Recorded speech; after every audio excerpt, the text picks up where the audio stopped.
You're listening to the Chronicles of Gooner, the Arsenal podcast. I'm Martin Tyler, and you're listening to Harry Symeou.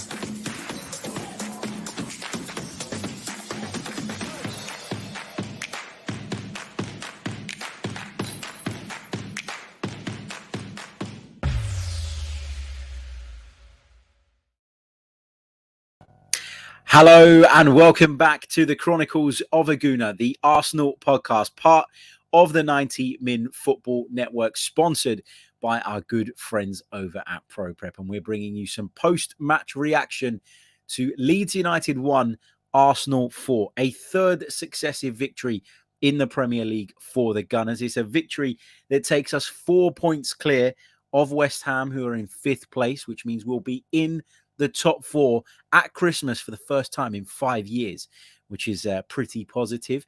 Apologies to those of you who've been waiting in the live chat for the podcast to start. Mikel Arteta was speaking after the game, wanted to hear what he had to say before we went live.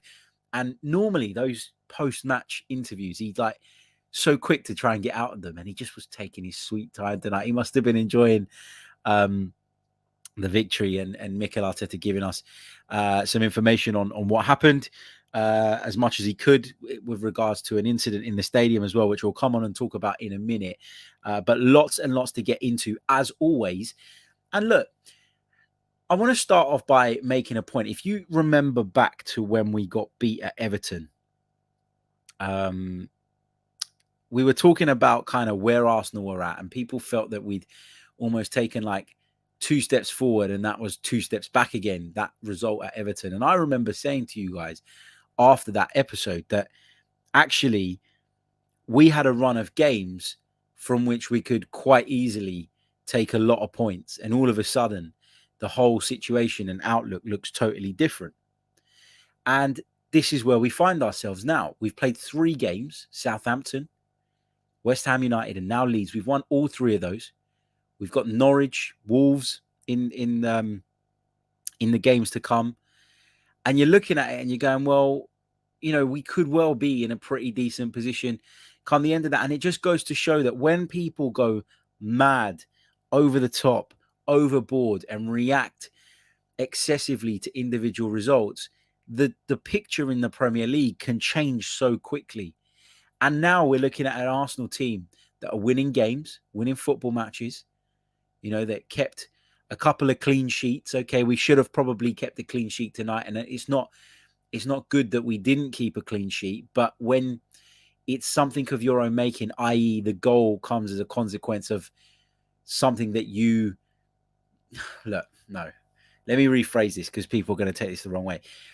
When you make individual errors, they're never okay.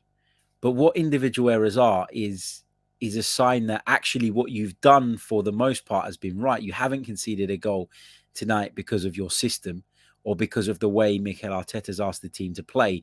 The goal we conceded tonight was off the back of a moment of madness from Ben White. We'll come on and talk about that in a minute. But the point I'm trying to make is if you concede goals because of things like that, it means that you're not conceding goals because of the tactical side of the game. And individual errors have plagued Arsenal for years, and it's something we definitely need to work on and definitely need to cut out.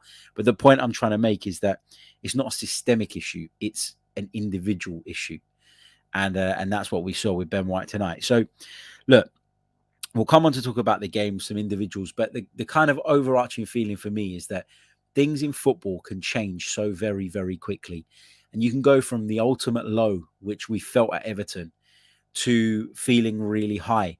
You're looking at an Arsenal team now that is not only defending well for the most part, you know, as I said, conceded just the 1 in the last 3 games, but is also attacking with a poignancy, with a purpose, with a verve, with a zip, with a tempo.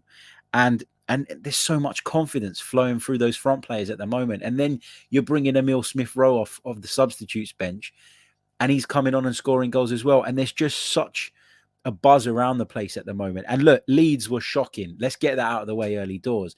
Nobody's sitting here saying that Leeds United were good and that Arsenal were or needed to be incredible to get all 3 points tonight. We needed to be good. We needed to take chances. Mikel Arteta, who's been ridiculed by Arsenal fans with people saying that his team don't create chances, his team don't attack enough, his team are too negative.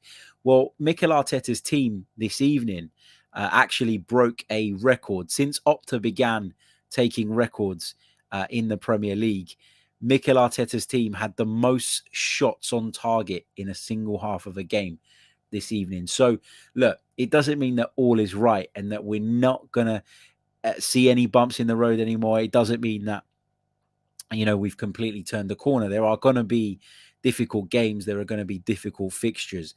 I'm being accused in the chat of being overreactionary. I'm not being overreactionary. I'm simply highlighting to you and to everybody listening that in football, things can change quite quickly. And you can go from feeling the ultimate low to feeling quite high and quite positive and optimistic about the direction in which we're going. And for all the criticism we've had about our attack, we're now seeing Arsenal attack with a lot more flow, with a lot more confidence. Look, Leeds ain't the greatest side defensively. Neither are Southampton, really. But West Ham are stubborn.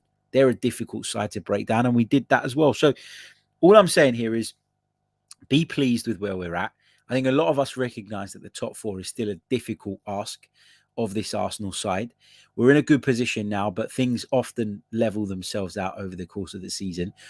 But enjoy the victories. Otherwise, what the hell is the point in watching football, in following a team, if you can't enjoy such a comfortable victory away from home? And this is the Premier League. There's so many difficult games in it. So when you go away from home, you perform the way we did, especially in the first half. You completely control the game. And you put the ball in the back of the net on 4 occasions. I think you should be pretty pleased with that and should be delighted by it. So I certainly am anyway. But let's talk about the starting lineup. It was an unchanged side from the team that Mikel Arteta named to start against West Ham United. Now, the only couple of differences was that Bernd Leno was back on the substitutes bench in place of Arthur Okonkwo. And unfortunately, Sambi Lokonga missed out, having tested positive for COVID. But there were question marks around whether Smith Rowe was going to come back into the side against West Ham. Mikel Arteta opted to stick with the guys that performed so admirably against Southampton in the week prior. And this evening, he decided to do the same thing. Gabriel Martinelli has been sensational of late and absolutely warrants his place in the team. And Mikel Arteta had received a lot of stick, hadn't he, for,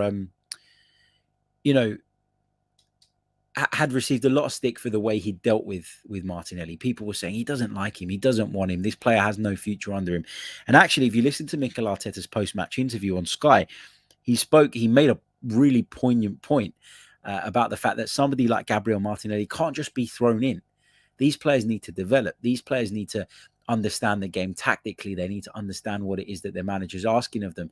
They need to learn how to pace themselves. Martinelli, especially, who's someone who plays at 100 miles per hour, needs to know when to give it, when to maybe ease off the accelerator a little bit. And I think we're seeing a lot more balance and a lot more maturity in Gabriel Martinelli's game. We always knew that he was potent in front of goal. We always knew that he carried a threat in that sense. And he showed that again today.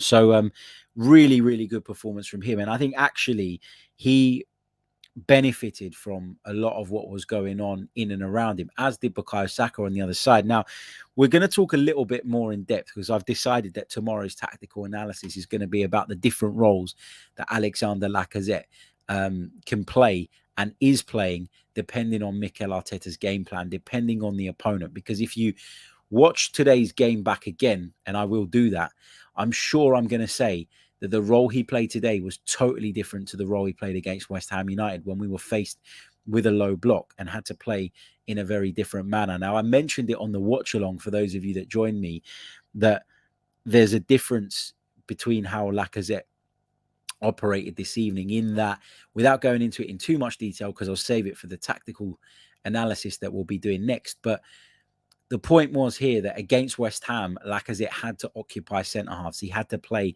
that bit higher up. He had to pin them back.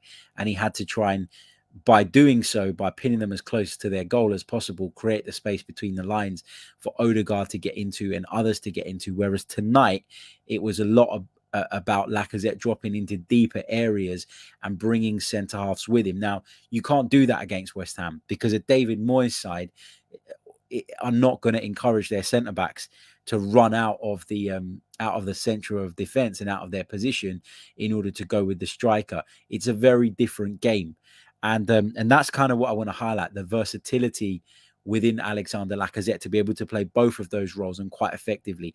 I still think he plays the false nine role probably a little bit better, but the fact that in two consecutive games, 2 games within the space of a few days, he's played 2 totally different roles for me, I think is important. And it highlights that there is a lot more attention to detail right now from Arsenal. There is a lot more of a plan when it comes to individual fixtures. So we'll get onto all of that, as I say, in tomorrow's tactical analysis.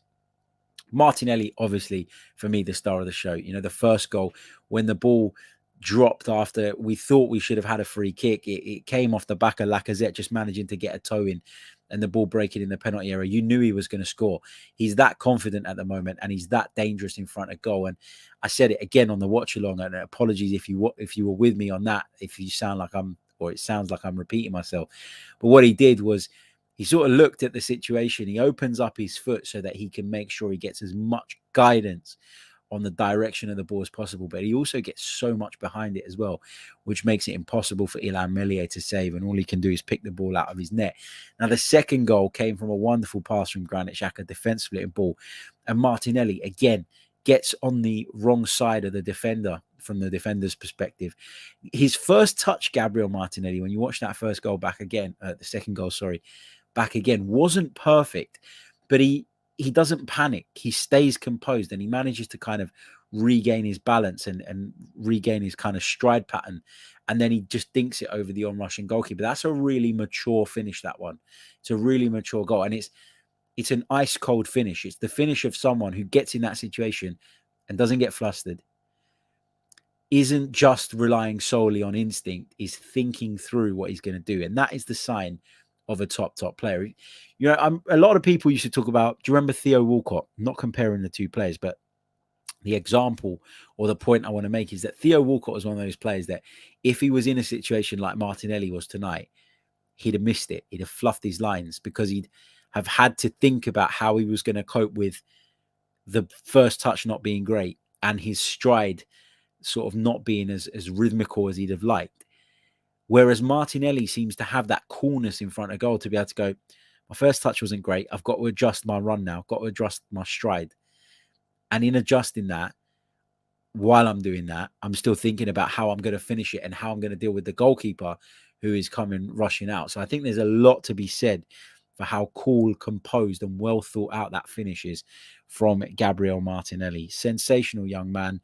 He's working extremely hard. As I said, Mikel Arteta says he doesn't know what the limit is for this guy because he's that talented, he's that passionate, he's got everything, and I'm really, really enjoying him playing at the moment. And as I say, his ability to mature from a tactical point, and look, a lot of the time we were moaning about him not playing last season, perhaps a lot of the time on the training ground has worked wonders for him because he does seem more mature, he does seem more sophisticated in his game. It's not just about chasing people like a dog after a bone for 90 minutes. There's a control to that aggression now, and it's the kind of control that makes him effective for longer. And I'm really, really enjoying it and really liking the way that he's developing. Another player who was absolutely brilliant tonight was Martin Ødegaard, pulling strings, I think I put in the title. His pass for Emile Smith Rowe's goal, the fourth, was wonderful, but he was at the forefront of everything Arsenal did well in an attacking sense this evening.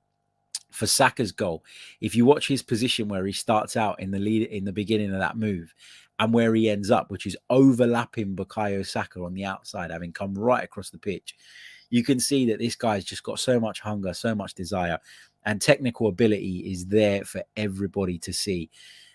He's a Rolls Royce of a player. He's so good, and at times we've seen little dips in Martin Ødegaard's form, not just this season but last season, when he spent the second half of it on loan with us. And I think that is natural for someone of his age. You've got to remember as well that Martin Ødegaard is someone who's having to kind of rebuild his confidence. And I say that because this is a young lad who Real Madrid plucked out of nowhere at the age of 16. He was getting his dream move, the biggest football club in the world. He goes there, doesn't really get a chance, goes out on loan, performs okay, performs pretty well in the first couple of loans, then goes to Real Sociedad, where he started to kind of get people's attention. And you're thinking, this guy's got something. But when you get signed by Real Madrid at such a young age, at a fragile age, and you don't really cut the mustard at Real Madrid, bear in mind the side that was winning back-to-back European Cups, it can dent your confidence, I'm sure. And I think that Martin Ødegaard is on that path to rebuilding that at Arsenal. And so we have to be aware that there will be slight dips in form, as there is with everybody. But I just think overall, he brings so much to our team in that area. And you can see why Mikel Arteta is such a huge fan of him. You can see why the club were desperate to lay down the 35 million pounds, whatever it was, to make sure that he came over on a permanent basis. It looked as though the deal was dead at one point. I told you guys throughout the summer on multiple occasions that as long as there was an option, as long as there was a possibility that Arsenal could bring the Norwegian back, they were absolutely going to do it. And I agree with Jay Dubia's comment where he says he's been great from such a young age.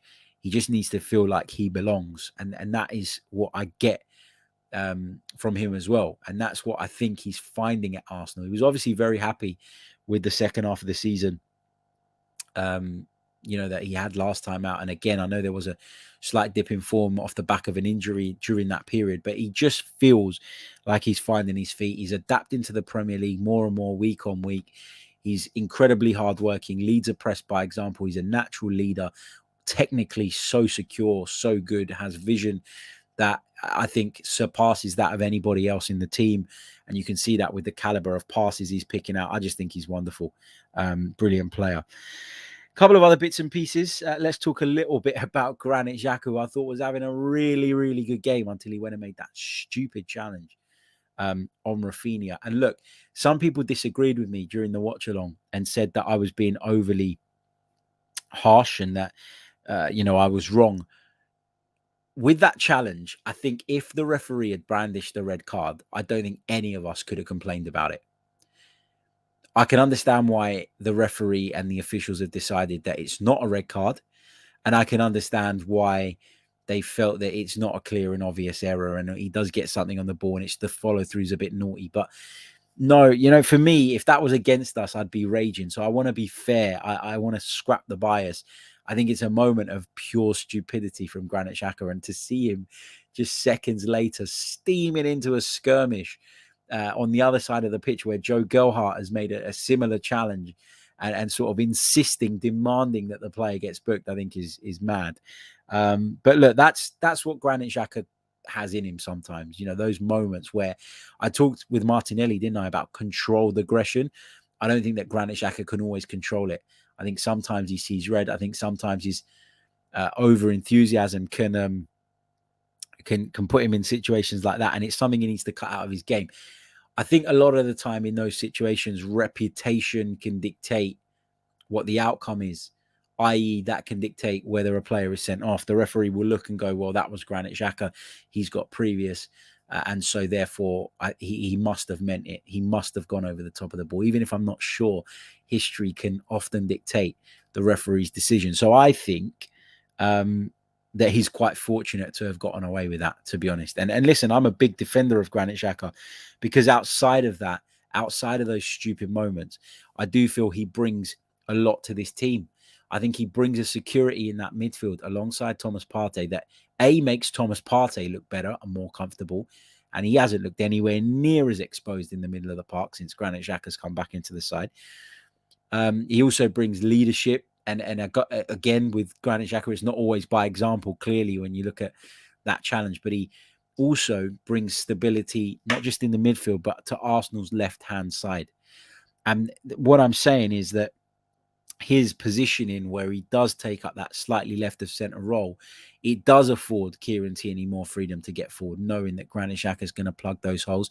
And in turn, that leads to Gabriel Martinelli being able to play a little bit more like a left forward than a left winger who's tasked with coming back every 5 minutes. So I think he does give something. He gives us structure, security, and I think that's why he's so important to this team. But as I say, incredibly fortunate I felt today not to get sent off. Moving on, I just wanted to touch on probably one of the worst things that we saw this evening, and that is the injury sustained by Takehiro Tomiyasu. Now, I've not seen the press conference yet. I've not heard anything yet out of Arsenal on this, but it feels to me like, looking at what he was holding, it might be a calf problem. Takehiro Tomiyasu, so important to the improvement of this side. And I thought he had a wonderful game tonight. Really, really good game. I thought he was solid throughout. Really enjoyed that moment where the ball came across the 6-yard box in the second half, and he looks over his shoulder, spots the attacker incoming, just stops in front of him, uses his body and big frame to prevent the forward progressing onto the ball, then goes out to the corner flag to retrieve it before knocking it past Stuart Dallas, turning on the burners and winning Arsenal free kick. So Takehiro Tomiyasu, in that one sort of 20-second period, showed everything that he's good at and what he's all about. And look, I'm obviously upset. I'm obviously frustrated that he's picked up an injury. We can only hope that it's not a severe one and that Arsenal pulled him so quickly and without hesitation because of the position we were in. We were 3-0 up. So, yeah, I hope that's the case. Wanted to talk a little bit about Bukayo Saka's performance as well. I thought he was very good too. We were talking in the watch along with some of you guys in the live chat about the fact that Bukayo Saka is somebody who, if he could just add a few more goals, a handful of goals, because he has improved in that sense of late, but if he could add a little bit more end product, because he always gets in the positions and he's build-up plays as good as any wingers in the league. I would go as far as saying that. But he just needs to add a little bit more end product. If he could do that, he's unplayable at times. He's found the new confidence. He's now able to kind of... He's now able to kind of, I think, beat players with much more ease. He's got that... I kept talking about that word when I talk about this front line. He is oozing in confidence at the moment. And he's now got the confidence to drop the shoulder, to give a step over, to shift direction quickly. And he's just been wonderful when he's kind of got himself into those positions. As Zeus says in the chat, he's more of a dribbler. He absolutely is a dribbler. But if he could add that last bit to his game a little bit more, then he could be devastating. He really, really could. We got some fantastic talent on our hands. We really have. And that's largely why so many of us feel positive about the direction in which this team's going. We know that we're not there yet. We know that we're not the finished article yet. But there's so much to be encouraged about with these young players who are ultimately going to be the core and the foundation of this project that is being built. Obviously, Arsenal conceded a goal. I touched on it earlier on, right at the top of the show. It's frustrating when you see a goal conceded off the back of an individual error. But as I said, looking at it with the glass half full perspective, it means that tactically, if that's the only goal you conceded, it means that tactically you got it right. And we did get it right. And we have been getting it right for a while. And again, individual errors have been a problem. And I didn't really expect this one from Ben White, who I was saying is always so calm and cool and collected. Just got a rush of blood to the head there, Ben White. And I must admit, when I first saw the challenge, when I first saw him come across the penalty box, and I saw the ball slightly change direction, I thought, oh, he's got something on the ball here. No trouble. But he doesn't. He goes in wildly. And it's so unlike Ben White to go to ground. I think someone said during the watch along that it was a Granit Xhaka challenge made by Ben White. It certainly felt like that. But there can be no question about it. It was absolutely a penalty kick. It was absolutely the right decision. And Rafinha dispatched it. And look, you're looking at it and you're going, well, it's avoidable and it's silly and it's the kind of thing that we need to cut out of our game. But you'd rather it happen this evening at Ellen Road in a game that maybe got a little bit under Benjamin White's skin because, of course, he played such a huge part for Leeds United during their promotion season. And he did get involved in a couple of moments with Leeds United players tonight where there was a bit of a standoff, especially with Rafinha. And I just wonder if, and I don't know if he was getting stick from the crowd, but if he was, or I don't know, I wasn't there, but I do wonder if he felt a little bit overwhelmed by the entire fixture and all that it meant to him personally. And maybe he felt that he needed to kind of prove a point because Leeds wouldn't go that extra mile. Maybe they couldn't, but they didn't go that extra mile to sign him on a permanent basis. They weren't willing to meet the price valuation set by Brighton, which was bloody high. So I don't know. Maybe he just got kind of suckered in a little bit, but it's uncharacteristic, and it's not something we've seen often from Ben White. So I'm not going to read too much into it.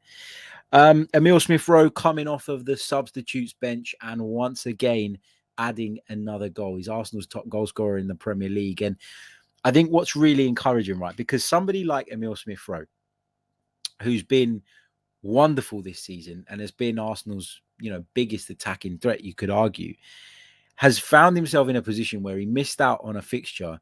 Gabriel Martinelli came in, done wonderfully, and that has taken that left-sided position off of him. Martin Odegaard is also playing well, which means that he cannot just move back into the middle and play in the number 10 role. But what Emile Smith Rowe is doing now does to the entire team and squad is it highlights that these players can be and are engaged even when they're not starting games. So Emile Smith Rowe would have looked at the team sheet today, would have heard the announcement today from the manager or whenever it was that Mikel revealed who was going to start, and felt like, come on, man, I came on against West Ham United. I scored the goal that ultimately proved to put the game to bed, and I still can't get back in this team. But when you come on as Emile Smith Rowe and you get fed a delicious ball after he won the ball back, by the way, Emile Smith Rowe himself, you get fed a delicious ball by Martin Ødegaard and you stick it in the back of the net and you get a goal and you continue in your wonderful run of form and you continue to prove people wrong who said that you couldn't score enough goals, including me. I was worried about that. I hold my hands up. I kept saying that I was worried about the fact that we were going to rely on these young guys to keep producing moments, or as Mikel Arteta says, to affect games. I was really worried about that, and they're proving me at this moment in time, they're proving me wrong, which is great. But when you come on and you get that goal, all of a sudden the idea of being on the bench, obviously it's not something you want as a footballer, right? You want to start as many games as you can. But what it does is it means that Emile Smith Rowe's overriding feeling or feeling that he leaves Ellen Road with is not one of frustration that he only got a short period of time at the end of the game. It's one of, well, I scored a goal and continued my great run. And all of a sudden, the benching isn't such a big deal. It's still a deal and it's still an issue. And I'm sure he'd rather start. But it keeps people, when you make the right changes at the right times and those changes come on and affect the game, it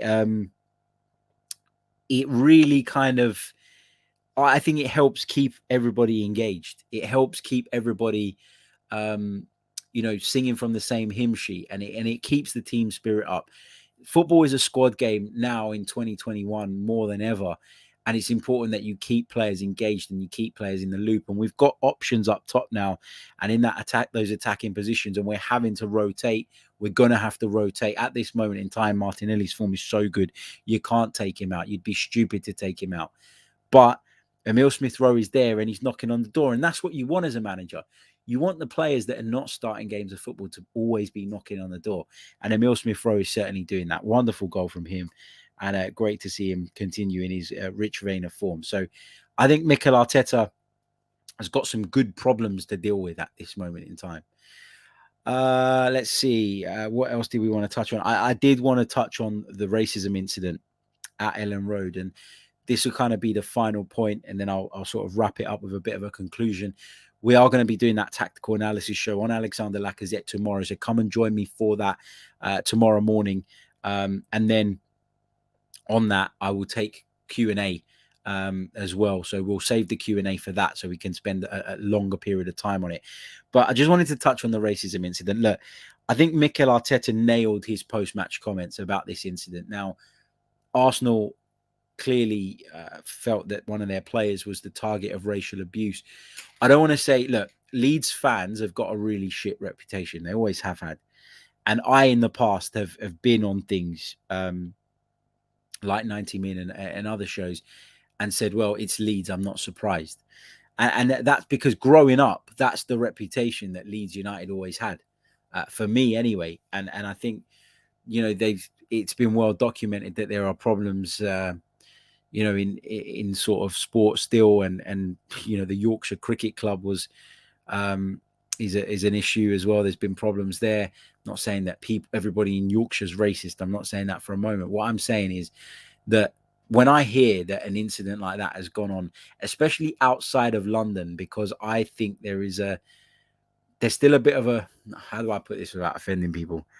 I don't think that the rest of England, put it that way, is as multicultural as London is. And therefore, I think that these incidents still, come up and come about from time to time. So I'm not surprised that at a football club like Leeds, this has happened tonight. But it would be wrong of me to say that Leeds... I know I feel like I'm going around in a circle here where I'm going to end up in a bad place. And I don't want to offend anyone that's from Leeds or from Yorkshire. Right.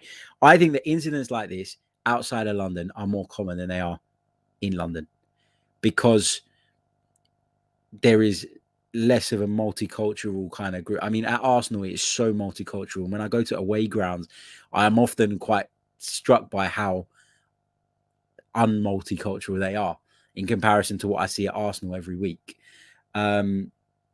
Manchester, Birmingham, as some people are saying, are diverse as well. But is the crowd that go to Leeds as diverse as the crowd that goes to Arsenal? I absolutely don't think it is. So the point I'm trying to make here is that I don't want to say, oh, well, this is Leeds, I'm not surprised.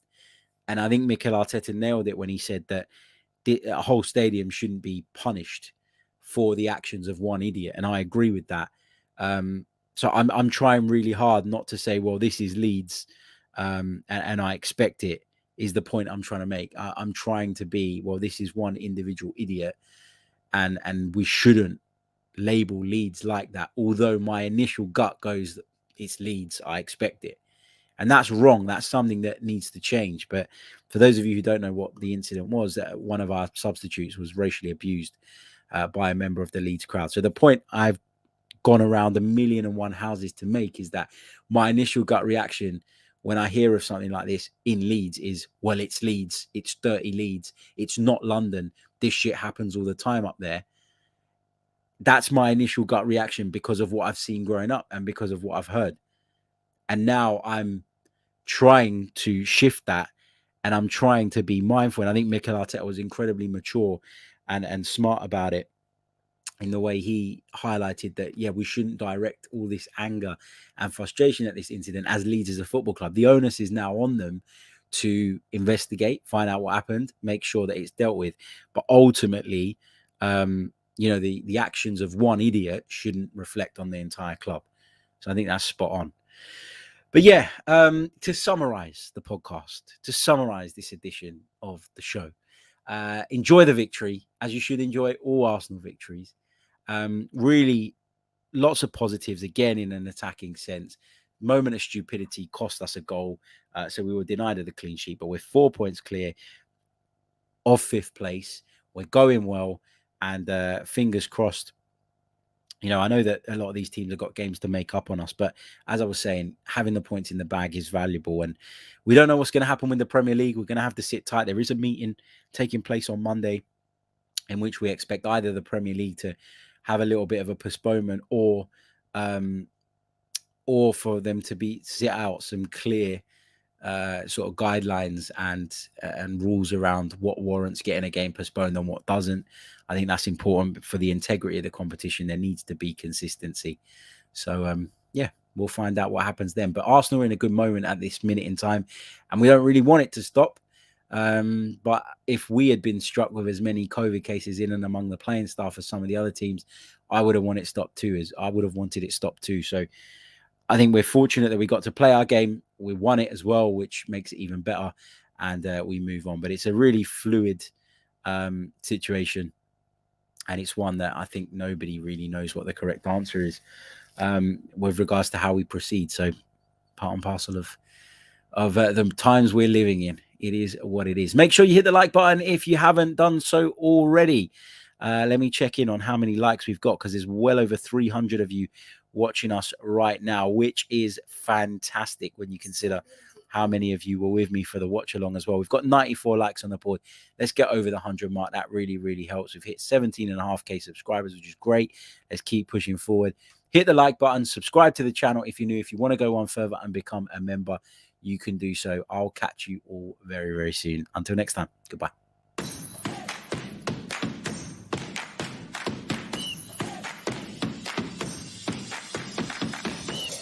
You're listening to the Chronicles of Gooner, the Arsenal podcast.